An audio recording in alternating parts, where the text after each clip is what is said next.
Assalamualaikum warahmatullahi wabarakatuh. Nama saya Salsa Nur Wahida. Di sini saya akan mempresentasikan hasil dari penelitian saya yang berjudul Asuhan Kebidanan Komprehensif pada Nyonya M G1P00 dengan usia kehamilan 37 minggu di wilayah kerja Puskesmas Gunung Samarinda, Kota Balikpapan tahun 2020.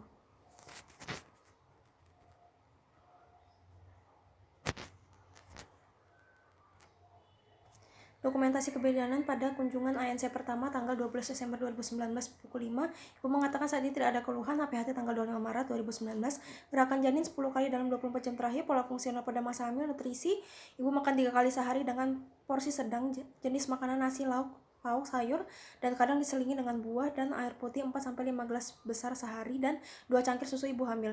Eliminasi defekasi 1 kali sehari, konsistensi tidak keras dan tidak ada keluhan mengenai defekasi, miksi 4-5 kali sehari, warna jernih dan tidak ada keluhan mengenai miksi.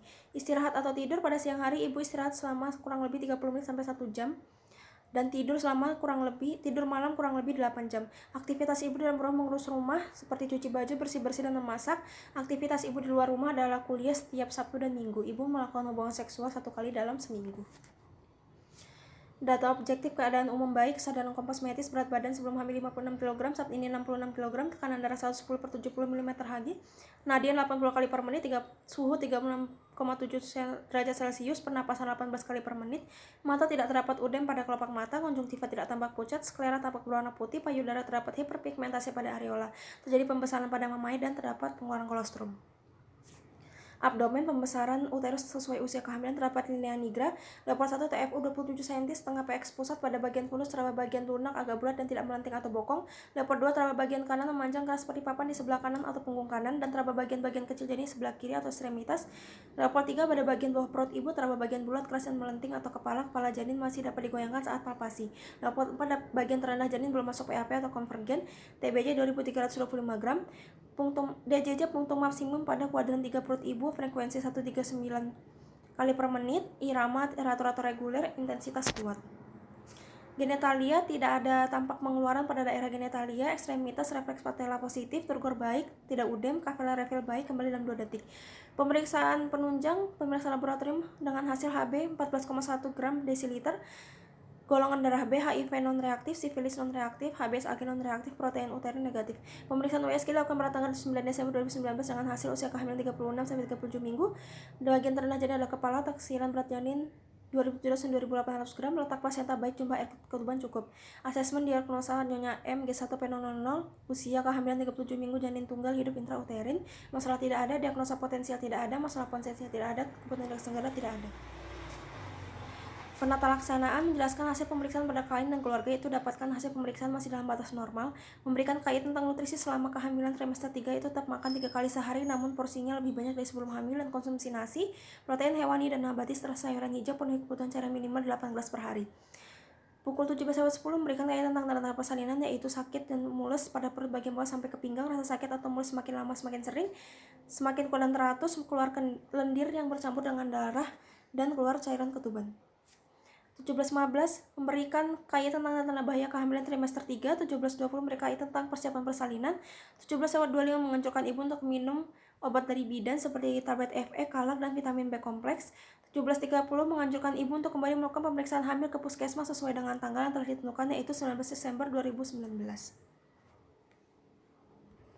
Asuhan kebidanan kehamilan pada saat melakukan studi pendahuluan, yaitu pada kunjungan ANC pertama pada tanggal 12 Desember 2019 pada Nyonya M, didapat hasil pemeriksaan yaitu TFU pada usia kehamilan 37 minggu adalah setengah PX pusat atau 27 cm.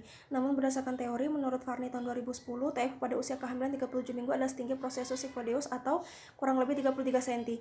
Menurut penulis, terdapat kesenjangan antara kenyataan dengan teori. Penyebab dari tidak sesuainya TFU pada usia kehamilan 37 minggu adalah pertambahan berat badan ibu yang kurang selama hamil yang hanya bertambah 10 kg. Jika sebelum hamil ibu memiliki IMT 18,5 sampai 22,9 kg per meter persegi, maka pertambahan berat badan yang disyaratkan adalah 11,3 sampai 15,9 kg menurut Kemenkes tahun 2013.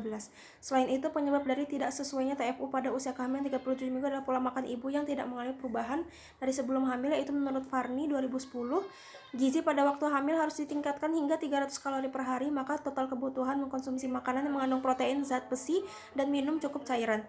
Karena itu, untuk mengatasi kesenjangan, penulis memberikan KI tentang nutrisi selama kehamilan. trimester 3 yaitu tetap makan 3 kali sehari namun porsinya lebih banyak dari sebelum hamil dan konsumsi nasi, protein hewani dan nabati serta sayuran hijau. Penuhi kebutuhan cairan minimal 8 gelas per hari. Pada saat melakukan kunjungan ANC pertama didapatkan hasil pemeriksaan yaitu TBC pada saat usia kehamilan 37 minggu adalah 2.325 gram. Berdasarkan hasil USG 9 Desember 2019 2.700 sampai 2.800 gram. Ini sesuai dengan teori menurut Manuaba tahun 2010 bahwa TBC pada usia 37 minggu adalah 2.859 gram.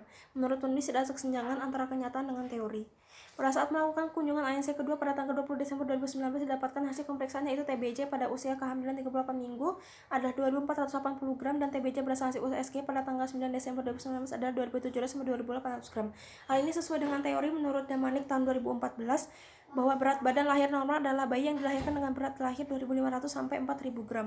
Pada saat melakukan kunjungan ANC ketiga pada tanggal 26 Desember 2020, didapatkan hasil pemeriksaan TBC pada usia kehamilan 39 minggu adalah 2.635 gram dan TBC berdasarkan hasil USG pada tanggal 9 Desember adalah 2.700 sampai 2.800 gram.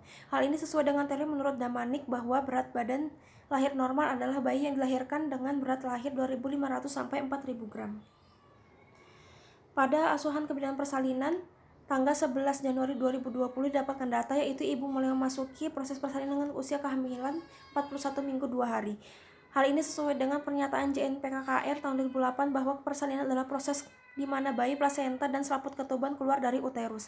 Persalinan dianggap normal jika proses terjadi pada usia kehamilan cukup bulan atau 37 minggu tanpa disertai penyulit.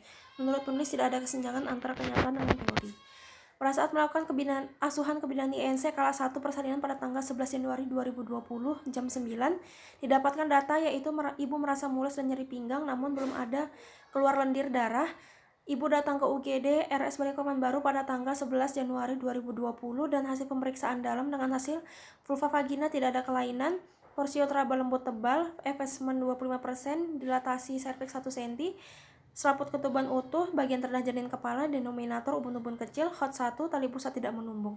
Pada saat jam 16.30 dilakukan VT ulang karena pemeriksaan dalam dilakukan setiap 4 jam dengan hasil effacement 75%, dilatasi serviks 7 cm, selaput ketuban utuh, HOT 2+, skala 1 berlangsung kurang lebih 5 jam.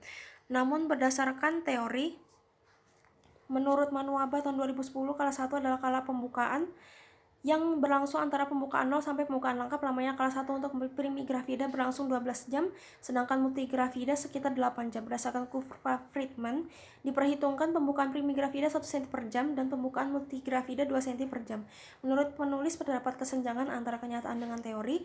Penyebab dari kala 1 berlangsung selama kurang lebih 5 jam dan inersia uteri hipertonis yaitu kontraksi uterus yang tidak terkoordinasi, biasanya kontraksi terasa lebih kuat dan kontraksi pada umumnya. Inersia uteri hipertonis terjadi dalam fase laten, biasanya dapat menyebabkan partus precipitatus atau persalinan terjadi kurang dari 3 jam menurut Yulia Fauziah tahun 2014. Berdasarkan data subjektif yang penulis dapatkan kala 2 persalinan pada tanggal 11 Januari 2020 pukul 5.35, yaitu ibu merasa perutnya semakin mulus dan terasa kencang sampai ke pinggang. Ibu juga merasa ingin buang air besar dan ingin meneran. Dilakukan VT ulang oleh bidan dengan hasil vulva vagina tidak ada kelainan, porsio tidak teraba, effacement 100%, dilatasi serviks 10 cm, selaput ketuban pecah spontan, ketuban berwarna hijau cair berbau amis khas ketuban sebanyak kurang lebih 1000 cc, bagian terendah janin teraba kepala, denominator ubun-ubun kecil, HOTS 3+, tali pusat tidak menumbung, kala 2 berlangsung selama 15 menit. Hal ini sesuai dengan teori menurut Manuaba tahun 2010. Kala 2 adalah mulai dari dilatasi serviks penuh sampai diikuti kelahiran bayi. Menurut Manuaba, lama persalinan pada primigravida 1 sampai 1,5 jam, sedangkan pada multigravida setengah jam sampai 1 jam. Tanda gejala pada persalinan seorang wanita yaitu kekuatan his semakin sering terjadi dan teratur dengan jarak kontraksi yang semakin pendek, dapat jadi pengeluaran dari bercampur darah, dapat disertai ketuban pecah dan pemeriksaan dalam dijumpai perubahan serviks. Berdasarkan data subjektif yang penulis dapatkan kala 3 persalinan pada tanggal 11 Januari 2020 pukul 5.50 yaitu bayi lahir spontan per vaginam segera menangis dengan jenis kelamin perempuan. Kala 3 berlangsung selama 5 menit. Hal ini sesuai dengan teori menurut Manuaba. Kala 3 adalah persalinan yang terjadi setelah kelahiran bayi dan melibatkan uterus yang berkontraksi dengan mengecil dan durasi waktu dan pada primigravida 15 menit dan multigravida 10 menit. Namun semakin cepat plasenta lahir semakin baik. Menurut penulis tidak ada kesenjangan antara kenyataan dengan teori. Berdasarkan data subjektif yang penulis dapatkan kala 4 persalinan pada tanggal 11 Januari jam 17.55 yaitu plasenta lahir lengkap spontan, Kontraksi uterus teraba keras, TFU 1 jari di bawah pusat, kandung kemih teraba kosong, terdapat laserasi derajat 2 pada perineum ibu, dijahit dengan teknik jelujur, perdarahan kurang lebih 100 cc. Setelah 2 jam postpartum, ibu dipindahkan ke ruang rawat inap dan rawat gabung dengan bayinya. Hal ini sesuai dengan teori menurut Saifuddin tahun 2010. Kala 4 adalah kala pengawasan dari 1-2 jam setelah bayi dan plasenta lahir untuk memantau kondisi ibu. Harus diperiksa setiap 15 menit selama 1 jam pertama dan 30 menit pada jam kedua. Pada asuhan kebidanan bayi baru lahir, pada asuhan ini tanggal 11 Januari 20 didapatkan data subjektif, yaitu bayi baru lahir spontan per vaginam, segera menangis, jam 17.50, jenis kelamin perempuan, Apgar skor 7/9, berat badan 2800, panjang badan 48 cm, lingkar kepala 32 cm, lingkar dada 32 cm, lingkar perut 33 cm, cacat tidak ada. Bayi telah disuntikan vitamin K dan HB0 1 jam setelah bayi lahir, yaitu setelah dilakukan IMD. Setelah itu bayi dipakaikan baju yang bersih dan kering dan rawat gabung bersama ibu. Hal ini sesuai dengan teori menurut Saifuddin tahun 2010. Pemeriksaan antropometri meliputi berat badan 2.500 sampai 4.000 gram, panjang badan 44 sampai 53 cm, lingkar kepala 31 sampai 36 cm, lingkar dada 30 sampai 33 cm. Berikan vitamin K 1 mg IM di paha kiri anterolateral, dan setelah 1 jam pemberian vitamin K1 berikan suntikan imunisasi hepatitis B di paha kanan anterolateral. Menurut penulis tidak ada kesenjangan antara kenyataan dengan teori. Asuhan kebidanan pada masa nifas. Pada saat melakukan KF1 pada tanggal 13 Januari didapatkan data, yaitu ibu sedang dalam masa nifas hari kedua. Pada palpasi abdomen didapatkan kontraksi uterus teraba keras, TFU 3 jari di bawah pusat. Hal ini sesuai dengan teori menurut Winco Sastro 2011, yaitu perubahan uterus dapat diketahui dengan melakukan pemeriksaan palpasi, yaitu TFU setelah janin lahir setinggi pusat dan setelah plasenta lahir fundus uteri 2 jari di bawah pusat. Menurut penulis tidak ada kesenjangan antara kenyataan dengan teori. Pada inspeksi genitalia didapatkan hasil terdapat pengular lochia rubra berwarna merah. Hal ini sesuai dengan pernyataan menurut Kemenkes RI 2013. Lochia rubra muncul pada hari pertama sampai hari ketiga masa postpartum. Sesuai dengan namanya, warnanya biasa merah dan mengandung darah dari perobekan atau luka pada plasenta dan serabut desidua dan korion. Menurut penulis tidak ada kesenjangan antara kenyataan dengan teori. Pada saat melakukan PNC kedua atau KF2 tanggal 17 Januari 2020, ibu sedang dalam masa nifas hari ke-6. Pada palpasi uterus didapatkan hasil kontraksi uterus teraba keras, TFU setengah pusat simpisis. Hal ini sesuai dengan teori menurut Winco Sastro 2011. Penurunan tinggi fundus uteri pada hari kelima postpartum adalah pertengahan simpisis pusat. Pada inspeksi genitalia didapatkan terdapat pengeluaran lochia seniolenta warna merah kecoklatan. Hal ini sesuai dengan pernyataan menurut Kemenkes RI tahun 2013. Lochia seniolenta muncul pada hari ke-3-7 berwarna merah kecoklatan dan berlendir. Menurut penulis tidak terdapat kesenjangan antara kenyataan dan teori. Pada saat melakukan kunjungan PNC ketiga atau KF3 pada tanggal 7 Februari 2020, didapatkan data, yaitu ibu sedang dalam masa nifas hari ke-27. Pada palpasi uterus didapatkan hasil TFU sudah tidak teraba. Hal ini sesuai dengan teori menurut Winco Sastro tahun 2011. Penurunan TFU setelah 10 hari TFU sudah tidak teraba lagi. Menurut penulis tidak ada kesenjangan antara kenyataan dengan teori. Pada inspeksi genitalia didapatkan hasil terdapat pengeluaran lochia alba berwarna putih kekuningan. Hal ini sesuai dengan pernyataan menurut Kemenkes RI tahun 2013. Lochia alba muncul setelah 2 minggu postpartum, warnanya lebih pucat, putih kekuningan, dan lebih banyak mengandung leukosit. Menurut penulis tidak ada kesenjangan antara kenyataan dan teori. Asuhan kebidanan pada neonatus KN1 tanggal 13 Januari 20 didapatkan data. Pemeriksaan fisik didapatkan hasil pada kepala fontanel teraba datar, tidak ada trauma pasca persalinan pada kepala seperti kaput succedaneum dan sefal hematoma. Pada mata tidak terdapat pengeluaran, kelopak mata tidak udem, tidak ada strabismus, pada mulut tampak bersih, bibir warna merah muda, tidak terdapat stomatitis, tidak terdapat labioskisis ataupun platoskisis. Tali pusat masih basah, namun tidak berbau. Berat badan bayi 2.800 gram. Hal ini sesuai dengan teori menurut Jansen tahun 2015. Hasil pemeriksaan fisik pada neonatus meliputi kepala, lalu mata, mulut, tali pusat, serta penimbangan berat badan bayi. Menurut penulis tidak ada kesenjangan antara kenyataan dengan teori. Pada saat melakukan kunjungan neonatus kedua atau KN2 pada tanggal 17 Januari 2020 didapatkan data. Pada pemeriksaan fisik didapatkan hasil tali pusat sudah putus pada hari kelima, umbilikus tampak kering setelah tali pusat putus, berat badan 3.000 gram. Hal ini sesuai dengan teori menurut Johnson tahun 2015. Hasil pemeriksaan fisik pada neonatus yaitu tali pusat biasanya lepas dalam 5-16 hari. Berat badan bayi ditimbang pada hari ke-3 atau ke-4 untuk mengkaji jumlah penurunan berat badan bayi.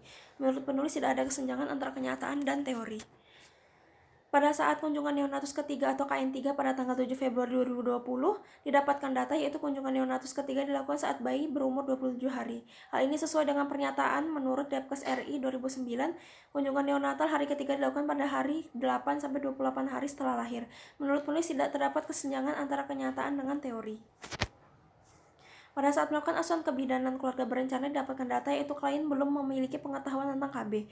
Setelah diberi konseling tentang KB, ibu tertarik untuk menggunakan MKJP yaitu AKDR, namun ibu masih ingin berdiskusi dengan suami dalam memutuskan jenis alat kontrasepsi yang akan digunakan.